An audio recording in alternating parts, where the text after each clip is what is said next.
তুমি একটা পিচ্চি মেয়ে, তুমি বিয়ের কি বুঝবে? আমার সকল কাজ কি তুমি পারবে?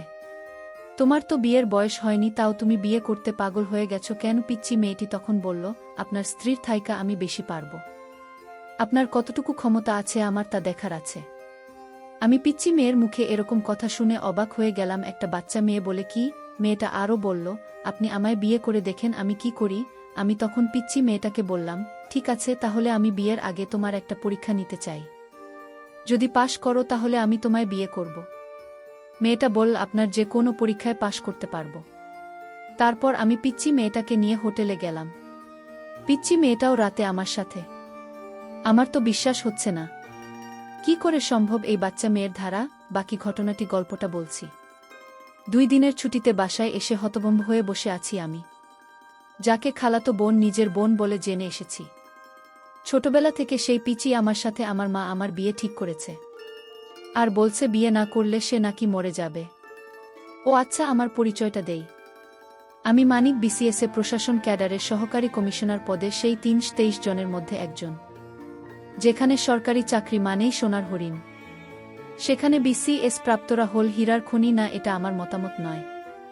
আমি বিসিএস পাওয়ার আগেও যেমন সাধারণ ছিলাম, এখনও তাই আছি। তবে মানুষজনের ভাবসাব এ নিজেকে অসাধারণ ভাবতে হয় খানিকটা। সে যাক ভেবেছিলাম এবার মাকে হাসানোর জন্য রাজি করাব। কিন্তু যখনই আমি হাসার কথা তুললাম, সাথে সাথে মায়ের চেহারা আগুনের মতো জ্বলে উঠল। আমি এবারও তাকে আমার ডিসিশন দিলাম না, কেবল তার ডিসিশনের জন্য কিছুক্ষণ দাঁড়িয়ে রইলাম। কিন্তু তারপর মা যা বলল তা তো অসম্ভব। আমার পিচ্চি খালাতো বোনকে আমি বিয়ে করব কিনা সেটা নিয়ে আমার মাথা ব্যথা নেই। আমার মায়ের মাথা ব্যথা হলো একজন আকাশ পার হওয়া মেয়ের সাথে আমার বিয়ের কথা ভাবতে পারাটা মায়ের কাছে অসম্ভব বলে মনে হতো। হ্যাঁ, ওর সাথে সম্পর্কের প্রায় 9 বছর হতে চল। এই 9 বছরের মেয়েটা আমার অসীম অবহেলা, সেও আমাকে ভালোবেসেছে। আমি রাতের পর রাত তাকে বলেছি আমি পড়া শেষ করে কল দিচ্ছি, থাম। তারপর আমি পড়তে পড়তে ঘুমিয়েছি। সে তার মতন অপেক্ষায় থেকেছে আমার। এসব তো বলছি না শেষ করার পর এর গল্প, তার আগেও এমন অনেক ঘটনা আছে যা এই মেয়েটা মুখ বুঝেই হয়ে গেছে। কেবল এতটুকুই বিশ্বাস রেখে দিন শেষে আমি তার। সে বয়স বাড়িয়েছে আমার জন্য, তার বাবার শাসন, মায়ের রাগ, বেশ খানিক সম্বন্ধ। বয়স পার হয়ে যাওয়ার দোহায় কোনো সমস্যা দেখিয়ে সে আমাকে ধরে রাখতে চায়নি, বরং সবসময় আমি যেটা পারবো না বলছি সে বলছে আমি জানি তুমি পারবে। মেয়েটা কিছু কারণে আমি উপেক্ষা করতেও পারিনি। বহুবার তার কথা ভেবে তাকে বলেছি তুমি বিয়ে করে নাও। তার সেই এক কথা, বিয়ে করলে তোমাকে করব নয়তো না। এই কথাটা খানিকটা স্বস্তি দিত আমাকে। আজকাল সে আমার উপেক্ষা সহ্য করে অবহেলা মেনে নেয়। যেতে চাইলে আটকায় না, করোনা ধরলে আর পরে কল দেয় না। নয়তো বছর অপেক্ষা করতে করতে মেয়েটার অপেক্ষা করার মতো কঠিন একটা রোগ হয়ে গেছে বোধ হয়। আমি জানি মেয়েটা কষ্ট পায়, রাতভর কাঁদে, সমাজের সব কথা, বাড়ি থেকে বিয়ের চাপ, সবটা হাসি মুখে মেনে নিয়ে মেয়েটা খুব ক্লান্তি বোধ করে। মাঝে মাঝে আমাকে বলে, মানি কিছু কথা ছিল। আমি জানি কি কথা, তবে মায়ের আপত্তির কথা বারবার তাকে শোনাতেও ভালো লাগে না আমার। তাই প্রায় দিন তার কোলে ভয় করি।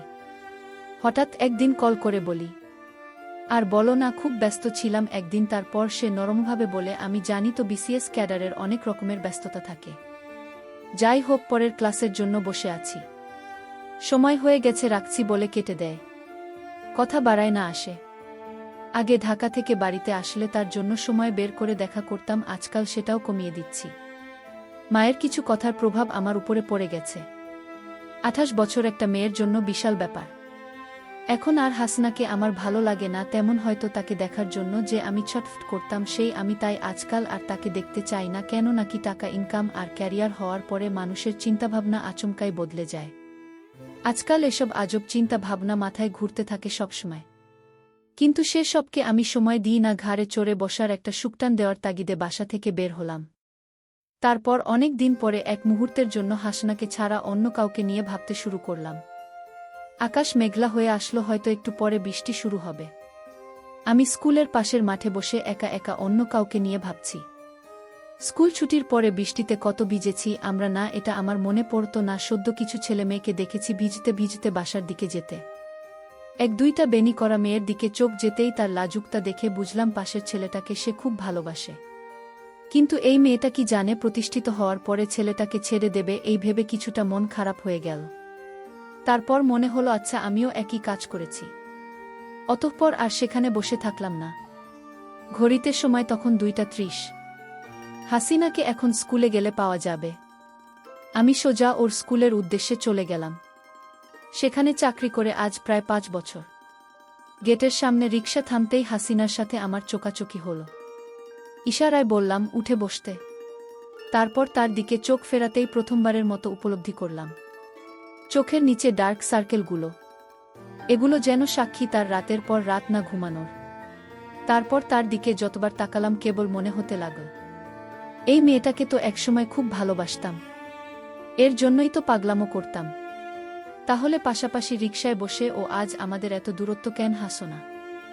এখন আর আমার সাথে কথা বলা দেখা করা, ফুচকার আবদার এসবের জন্য জেদ করে না কেন রিকশাটা হাসিনার বাড়ির সামনে থামাতে বললাম, ও কিছুই বল না, নেমে গেল। আমি বললাম আজ সন্ধ্যায় রিকশায় ঘুরব, নীল শাড়িটা পরে রেডি থেকে নিতে আসব। ও এবার মুচকি হেসে বলল অপেক্ষা করব। তারপর বাড়ির ভিতরে চলে গেল। আমি বাসায় এসে একটা ঘুম দিলাম, কারণ আপাতত মাথা কাজ করছে না, একটা ঘুম দরকার। প্রায় 8টা বাজে। ঘুমের ভাবটা কাটতেই আবারও ফোন বাজতে লাগল। ফোন ধরে বললাম বলো এমন কেন করো মানিক? কি করলাম? তোমার আসার কথা ছিল না, শরীর ঘুমাচ্ছিলাম।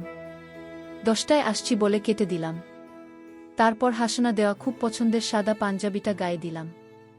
ঘর থেকে বের হতেই মায়ের সামনে পড়লাম। তারপর মা বলল ফকিরের বাচ্চা, এত কাপড় থাকতেই ফালতু মেয়ে দেওয়া পাঞ্জাবিটাই তোর গায়ে দেওয়া লাগবে কেন? কোথায় যাওয়া হবে না? তোর বাসায় মানুষ আসবে, একটু পরে বের হচ্ছি না। টেবিলে প্লেট রাখতে রাখতে এসব বলল মা। আমি বললাম বড় আপা আসবে নাকি? মা বলল তোর খেলার আসবে, তোর তো ছুটি নাই, তাই আজকে রাতে বিয়ের সবটা করে নিতে চায়। আমি অবাক হলাম, তবে কিছু বললাম না। আবার রুমে এসে কিছুক্ষণ বসে থাকলাম। তারপর হাসিনাকে কল দিয়ে বললাম নিয়ে বের হব, আর তোমার ভোটার আইডিটা একটু দরকার আছে, নিয়ে এসো মনে করে। ও বিশেষ কিছু জানতে চাইল না, বলল আচ্ছা। তারপর আমি এখন ওকে নিয়ে কাজী অফিসে বসে আছি। কাগজপাতি ঠিক হলেই আমরা বিয়ে করব। হাসিনার চোখের চেয়ে বেশি ঝলকানি আর যেন একটু বেশি সুন্দর লাগছে, একদম হুদার চেয়েও বেশি সুন্দরী। বিয়ে পাট চুকিয়ে আমি হাসিনাকে নিয়ে বাড়ি ফিরলাম। দরজায় দাঁড়াতেই সবাই আমাদের দেখে হতভম্ব। মা ওকে দেখেই যা নয় তা বলা শুরু করে দিল। বড় আপা এগিয়ে এসে হাসনাকে বাড়ির ভিতরে সোফায় নিয়ে বসাল। তারপর বলল এতদিনে একটা কাজের কাজ করেছিস ভাই। মাপার কথায় অগ্নিমূর্তির ন্যায় বিগড়ে গেল। তারপর আবারও হাসনাকে বকতে লাগল। তখন আমি বলা শুরু করলাম মা, এই যে তোমার বড় মেয়ে, তার বয়স কত করে বিয়ে দিয়েছিলে? যেন 27, তাও নাকি আপা তোমার কাছে ছুটি ছিল? পাড়া প্রতিবেশী কিছু বললে তার উপরে ঝাঁপিয়ে পড়তে না করনি? অথচ আমার কত কত সময় ফিরে গেছে, মনে আছে তোমার? তবু তুমি বলতে আমার মেয়ে এখনো বুড়ি হয়নি, ওর আরও ভালো ঘরে বিয়ে দেব। তারপর একদিন আবার বিয়ে হয়ে গেল। তখনও তোমাকে বলতে শুনতাম মেয়ে তাকে আরও কিছুদিন রাখতে পারতাম। তোমার মেয়ে আকাশে তোমার কাছে খুকি ছিল। অথচ কথাটা যখন তোমার ছেলের ঘাড়ে এসে পড়ল তখন অন্যের মেয়েটা বুঝি। আজকে যদি আমি ভালো পজিশনে না থাকতাম, ভালো টাকা স্যালারি না পেতাম, তখনও কি তোমার মতবাদ এমনই থাকতো? কই, আজ থেকে 5 বছর আগে যখন ওকে তোমার সাথে পরিচয় করিয়ে দিলাম, তখন তো তুমি ওকে বলেছিলে এমন চাঁদ মুখে কেউ পছন্দ না করে থাকতে পারে। তাহলে আজকের সেই পছন্দের মেয়েটাকে তোমার কাছে বড়ই অসুন্দর লাগে। সেই মুখেই আজ কেন বয়সের ছাপ পড়ছে বলে লাগে? কারণ আজ তোমার ছেলে প্রতিষ্ঠিত, নাকি তুমি কয়েক হাজার টাকার মুখ বেশি দেখছো বলে? বেশি কিছু চাইনি মা, মেয়েটা আমার জন্য অনেক কিছু হয়েছে। একজন মেয়ের বিয়ের বয়স 18 পেরোতেই হয়ে যায়, সেখানে মেয়েটা আমার এত অবহেলা, অবজ্ঞা, উপেক্ষা সয়ে থেকে গেছে। শুধু আমার নয়, তোমার মতন অনেকের কাছেই তাকে শুনতে হয়েছে। এমনকি সেই তালিকায় তার পরিবারও রয়ে যায়। ওকে আমার জন্য মেনে নিও না মা, মন থেকে মেনে নাও, নয়তো এই সাংসারিক আগুনে আমরা সবাই পুড়ে যাব। মেয়েটা অনেক স্বপ্ন নিয়ে ঘর ছেড়েছে। মা মেনে নাও বলে পায়ে বসে গেলাম।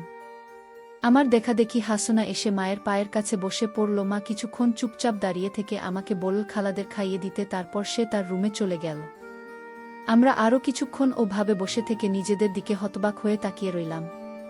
প্রায় 6 মাস কেটে গেছে বিয়ের এখন, আর আমি হাসিনাকে অবহেলা করি না। হাসিনা আবারও আগের মতো বুক দিয়ে দিনভরের গল্প শোনায়। মা কি বল, কি করল? আমি প্রায় বলি ঢাকায় আসল সংসার করি, তার এক কথা আমার সংসার ফেলে যাওয়ার জো আছে।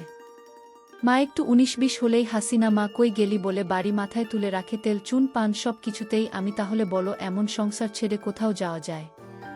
আমি কেবল হাসি আর ভাবি এই মেয়েটাকে। সকালে আমি যে নিজেই ঠকে যেতাম। তার কিছুদিন পর আমার খালা বাড়িতে এসে জোরে জোরে চিল্লাতে লাগল আর বলতে লাগলো আমার মেয়ের সাথে বিয়ের কথা ছিল, আর আজ তোমার ছেলে একটা বুড়ি মেয়েকে বিয়ে করে এনেছে। এ আমি কিছুতেই মেনে নিতে পারি না। আমার মেয়ে কি কম সুন্দর নাকি? এবার লেখাপড়ায় 2 পয়েন্ট পেয়েছে, হয়তো তার বয়স কম দেখায়। বাচ্চা মেয়ে তো কি হয়েছে, এর চাইতে কম বয়সী মেয়েরা কি সংসার করছে না? খালের মুখে এরকম কথা শুনে আমি অবাক হয়ে গেছি। আমার মাকে বলছে তুই বোন হয়ে আমার সাথে এরকম বেইমানি করতে পারলে? মা বলল আমি তো বেইমানি করিনি। আমার ছেলে ভালোবেসে বিয়ে করেছে, আমার ছেলের পছন্দের বাইরে তো আমি কিছু সিদ্ধান্ত নিতে পারি না। খেলা বল তাহলে আগে কেন কথা দিয়েছিলেন? এখন তো আমার মেয়ে দানাপানি ছেড়ে মরতে বসেছে। মা বলল এখন আর কি করার আছে আমার, বলতো তোর মেয়েকে পূজা। খালা বলল আমার মেয়ের যদি কিছু হয় তাহলে আমি কিন্তু মা ছেলে কাউকে ছাড়ব না। খালের মুখে এরকম কথা শুনে আমি একটু চিন্তায় পড়ে গেলাম। আমি জানি খালা এখন আমার বড় চাকরি হয়েছে তো তাই আর লোকটাকে সামলাতে পারছে না। আমি এসব ভাবতে লাগলাম। আমার মাকে বললাম মা তুমি কিচ্ছু চিন্তা করো না, তোমার বোনের পিচ্চি মেয়েকে আমি সব বুঝিয়ে বলবো। আমি আশা করছি সব ঠিক হয়ে যাবে। মা বলল তাই যেন হয় বাবা, মেয়েটা যদি কিছু করে বসে তাহলে তো তোর উপর ঝামেলা হতে পারে। আমি বললাম মাইনে নিয়ে তুমি কোনো চিন্তা করো না, কিভাবে কি করতে হয় আমার সব জানা আছে। তারপর একদিন খালার পিচ্চি মেয়েটা হঠাৎ আমাদের বাড়িতে আসলো। আমি তাকে বললাম আসো তুমি আমার ঘরে আসো।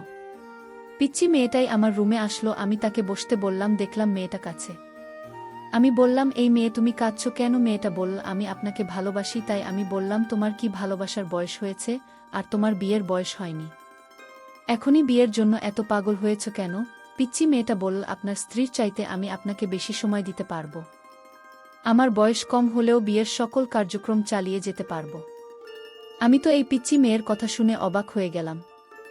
ছোট্ট একটা মেয়ে বলে কি, তার মাথায় তোমায় কি ভূত চাপিয়ে দিচ্ছে নাকি? আমি তখন পিচ্চি মেয়েটাকে বললাম আচ্ছা ঠিক আছে, তুমি কিছু দিন অপেক্ষা করো, আমি তোমায় বিয়ে করব, তুমি হবে আমার দ্বিতীয় স্ত্রী।